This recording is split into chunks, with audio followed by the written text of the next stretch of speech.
시청자 여러분 안녕하십니까? 우리가 살면서 언제부턴가 체중 감량을 위해 다이어트를 하거나 근육을 단련하라는 사람들에게는 저염식 플러스 닭가슴살 플러스 샐러드 등 3종 세트가 거의 기본식으로 되어 있습니다. 하지만 이러한 방법이 자칫 큰 문제를 일으킬 수도 있다며 매우 주의해야 한다고 합니다. 왜 그런지 김재율, 김점순 두 기자가 이병삼 경희한의원 원장이며 한의학 박사인 이병삼 원장을 만나 들어봤습니다. 여러분 잘 들어보시죠. 안녕하세요, 원장님. 네, 안녕하세요. 반갑습니다. 네, 반갑습니다. 우리 실버들도 예. 지금 체중 감량하는 사람들도 있습니다. 네, 예. 그러시군요. 네. 체중 감량을 하면서 닭가슴살과 그 샐러드를 먹는 분들이 참 많다고 그러더라고요. 예. 근데 이 건강에는 문제 없을까요? 네. 우리가 노익장이라는 말이 있어요. 네. 그죠? 뭐 연세 드실수록 더 뭐 활기차게 또 힘차게 이렇게 살아가시는 건 굉장히 좋습니다. 네. 이 다만 이제 연세가 드시면 사실 이제 모든 기능들이 좀 떨어지죠. 그러니까 우리 흔히 나이살이라는 그런 말이 있어요. 네. 그래서 저도 똑같아요. 저도 이제 뭐 50밖에 안 되는데 저도 예전하고 똑같이 먹는데 더 찌거든요. 네. 근데 그만큼 이제 신진대사나 기초대사가 많이 떨어진다는 것이죠. 네. 그래서 연세가 드실수록 일단 좀 소식을 하셔야 돼요. 그래서 젊어서 그냥 드셨던 대로 드시면 다 비만해져요. 근데 비만해지면 이게 실제로 또 운동하는 게 쉽지가 않으시거든요. 왜냐하면 관절도 또 약하지요. 그래서 연세 드신 분들의 비만이 사실 가장 위험하고 또 우리 몸에 다른 어떤 합병증이나 이런 것들을 유발할 수 있어서 좋지가 않습니다. 그런데 대개 이제 우리가 비만 치료를 할 때 아니면 비만에서 우리가 다이어트를 막 하려고 할 때 되게 유행처럼 하는 것이 이제 닭가슴살 샐러드, 네. 그다음에 저염식 이 세 가지가 되게 3종 세트예요. 근데 어르신들한테는 매우 위험한 방법입니다. 왜 그러냐면 일단 영양의 결핍을 가져올 수 있어요. 젊은 사람들은 그래도 버텨낼 수가 있는데 우리가 연세 드실수록 고기를 많이 드셔야 된다. 고기를 드셔야 된다 이런 얘기도 있잖아요. 예, 그래서 그것은 이제 그만큼 몸에서 기력이 떨어지기 때문에 좋은 영양 보충을 하라는 얘기인데 이 닭가슴살 샐러드의 가장 큰 함정은 뭐냐? 골고루 먹지 못한다는 거. 그래서 탄수화물, 단백질, 지방.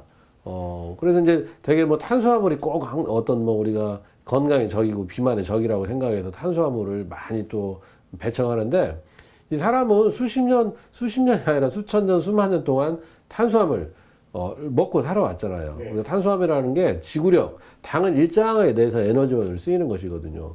그러면 옛날에 머슴들은 뭐 다 비만하고 뚱뚱했습니까? 뭐 이 밥을 막 한 장씩 먹는데, 그죠? 그래서 탄수화물, 단백질, 지방 골고루, 그래서 곡물, 또 야채, 과일, 생선, 육류, 유제품 이런 것들을 골고루 드시되 전체량을 줄이시고 그리고 오래오래 씹으시면 포만감을 느낄 수 있거든요. 네. 그래서 오래오래 씹으시고 또 특히 중요한 게 닭가슴살 샐러드를 드시게 되면은 소금이 너무 안 두른다는 거예요.